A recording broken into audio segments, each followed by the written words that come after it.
You're training, your nutrition's on point, but you're stuck. It's frustrating as hell.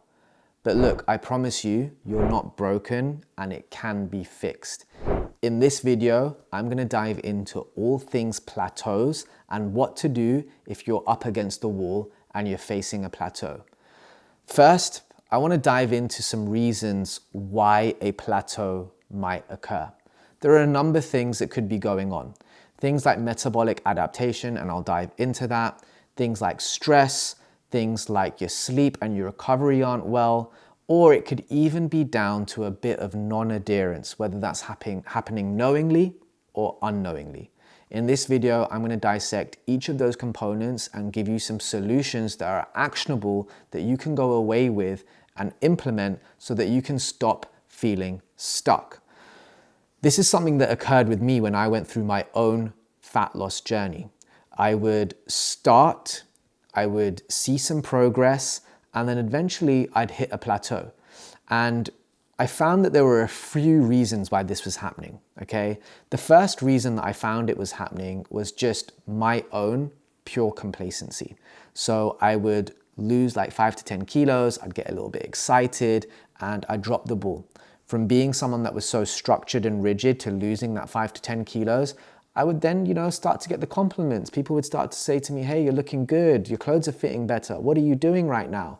And that'll be the moment where I sort of psychologically tell myself like, you know what, you can have this one weekend off. That one weekend would turn into a week, 2 weeks, and so on. And before I know it, the weight is piling back on.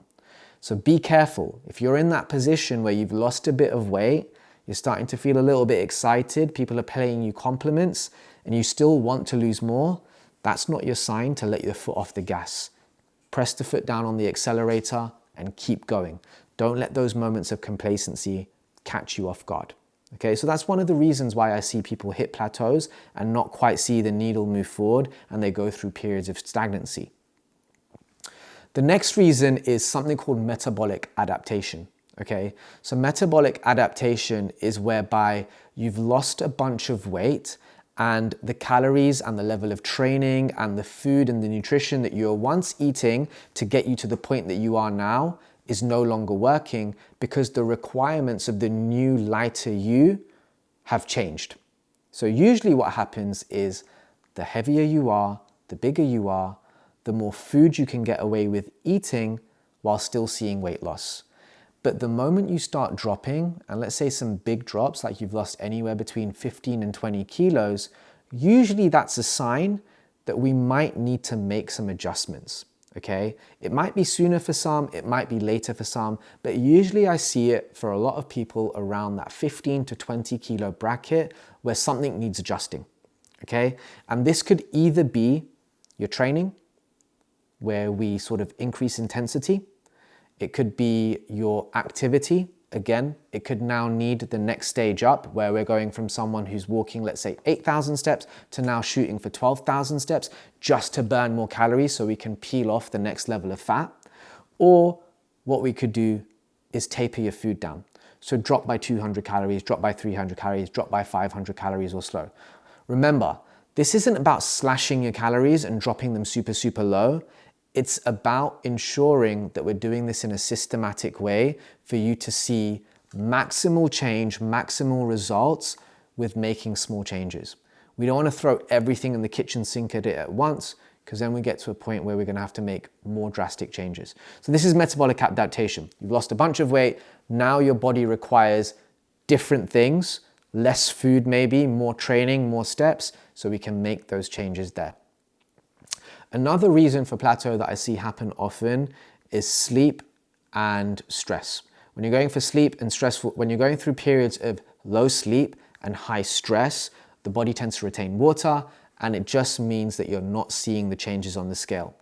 Now, obviously I can give you a bunch of different ways of managing this and hacks and tips and do this with your food and do this with your training, but until you get to the root cause of it, what's causing that stress, what's causing that lack of sleep, you're always going to be chasing your tail. So the biggest thing you can do when you're under this situation is fix the root cause, okay? It's not about adjusting the calories here or the training, especially if you're being adherent. It's about fixing the root cause of the stress. Now, with sleep and low stress, what also tends to happen is poor decisions get made. So you're going through a stressful period, you're more likely to emotional eat. You're going through poor sleep, you're more likely to miss your training sessions because energy is low. You're more likely to skip walking and moving through the day because energy is low. So be really, really careful over here and make sure that it's not an adherence thing and it's actually a sleep and stress thing. If it is an adherence thing and you've noticed that actually, you know what, you've dropped the ball with your food, you've dropped the ball with your training and your movement, you know those areas need to be looked at again and you get back on the wagon with those things.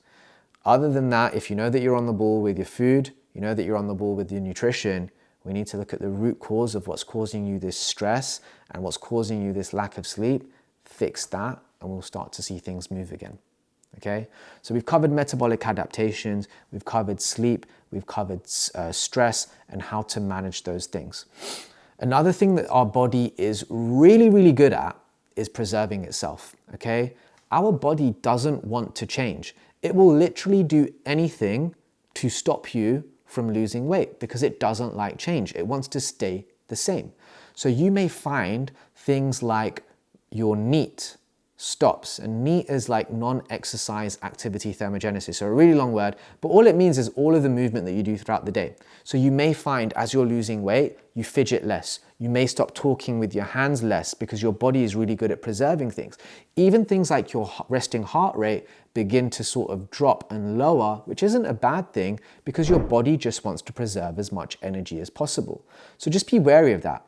If you have stopped moving and doing some of these involuntary movements, that might mean you need to place an extra effort in making sure you're getting out and getting those steps and things like that. Finally, and what I would contribute to sort of 80 to 90% of plateaus, it's a you thing, okay? It's not that you've adapted metabolically. It's not that your metabolism is slow. It's not that you have hit starvation mode or, you know, your body just doesn't want to lose fat. It's about that point that I touched on a little bit earlier, about it being a complacency thing.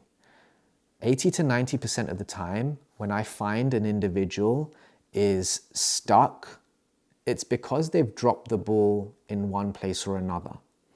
Either they aren't as on it with their food. They were once really, really meticulous with everything that was going into their body. It was accounted for, they knew what it was. Now, suddenly, a few months down the line, they've lost a bit of weight, they've dropped some clothes sizes, the odd cookie is making an appearance. And it's like, you know what, that's fine. I'll account for it later. That weekend social where you'd once be really, really strict and skip out dessert on, now the dessert has started to make an appearance. Those spirits and diet mixes that you were sticking to when you went to a social event and only sticking to 2 or 3 drinks have now turned into a few beers and cocktails. It's little things like that, those bad habits that start slipping back in after you've been doing this for a period of time, often causes the plateaus. It's not about the body not being able to lose weight. It's often about the person dropping the ball. So this is somewhere that you really, really need to be careful with, especially if you've been doing this for a number of weeks, a number of months, and you've got a great amount of weight to lose. Don't drop the ball, okay? This thing of losing body fat and getting in shape, it takes time, and it requires you to be doing those consistent, sometimes boring tasks, day in, day out, week in, week out, month in, month out, for a long enough stretch to see those big 20 to 30 kilo changes. Another reason why I see people plateau is they fall into a cycle of binging and restricting, okay? So essentially what will happen is they start their diet off really, really well. They'll go into Monday and they're like, right, you know what? This is it. I'm gonna lose some weight and I'm gonna start off by eating next to nothing. They'll tell themselves that they're gonna eat 1,200 calories or something ridiculous like that. They'll prep their meals, everything is laid out, and they'll stick to it for day 1. Feel really, really good. Stick to it for day 2, feel really, really good. Stick to it for day 3, and again, feel really, really good. But now the time that day 4 and 5 are kicking in, they're feeling lethargic, they're feeling tired. someone's just brought in some office treats, or someone said to them at home, let's order in a takeaway. And then from that point on, because their body is literally screaming at them for food because they've been in such a deep deficit and such a restrictful place, they end up overeating. And then that turns into 3 days of overeating. So 4 days of being on a diet, 3 days of overeating, you've just undone all of your hard work. You step on the scales, there's no change. The first thing that comes to mind is I'm in a plateau.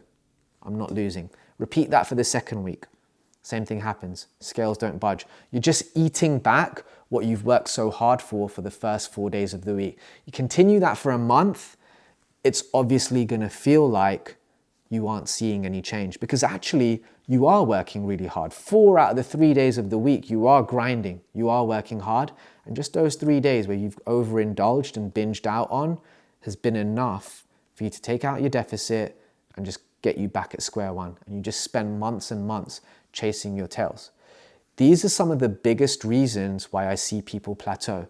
And actually, we can use an example of a client. It's something that I saw 𝐃𝐨𝐧'𝐭 hit at one stage in his journey. He's someone that's worked with us. He's hit around about 24 kilos down. But when he hit that sort of 20 kilo mark down, it wasn't budging. He got to a position where it was like just staying stagnant for a little while. And what we found was where he was once really, really meticulous with his tracking, with his training, with his walking, he'd slightly dropped the ball on it. He'd gotten into a mindset where it was like, now, you know what? I know what I'm doing. It's fine. As soon as we brought that element back in, we were like, actually, let's look at the numbers again and just literally see from a data perspective where we're going wrong. We found that the food sometimes wasn't as on point as it used to be. And that's where we sort of fixed things. And then that's where he saw the ball moving again. These are some of the reasons why I see people plateau. If you found this video useful, please let me know. Drop me a comment, hit the like button, and please subscribe to the channel.